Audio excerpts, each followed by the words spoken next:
আচ্ছা, তুমিও কি এমন পরিস্থিতির মধ্যে দিয়ে যাচ্ছ যে তুমি তোমার স্বপ্নের পিছনে পাগলের মতো ছুটছো, দিন রাত এক করে পরিশ্রম করছো, কাজ করেই যাচ্ছ, বাট তোমার মনে হচ্ছে কোনো ইমপ্রুভমেন্ট হচ্ছে না?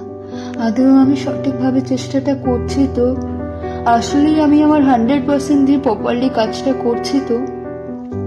এই সমস্ত ফার্স্টেশন ঘিরে ধরছে তোমায় এবং ডেসপারেট হয়ে পড়ছো, তাই না?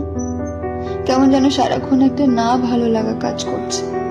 তাহলে আমি বলবো, শান্ত হও, have a relax your mind and clear your mind completely.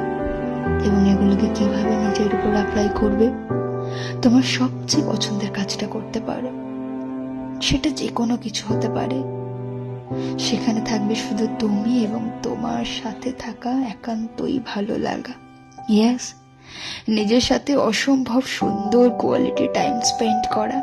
Actually না, আমরা আমাদের কাজের মধ্যে নিজেদেরকে প্রচন্ডভাবে অ্যাভয়েড করি এবং নিজেদেরকে বুঝতে পারি না। তাই মন আর মাথাটাকে শান্ত রেখে নিজের কাজটা ভালোবেসে করো। ঠিক তুমি তোমার স্বপ্নটাকে অ্যাচিভ করতে পারবে একদিন।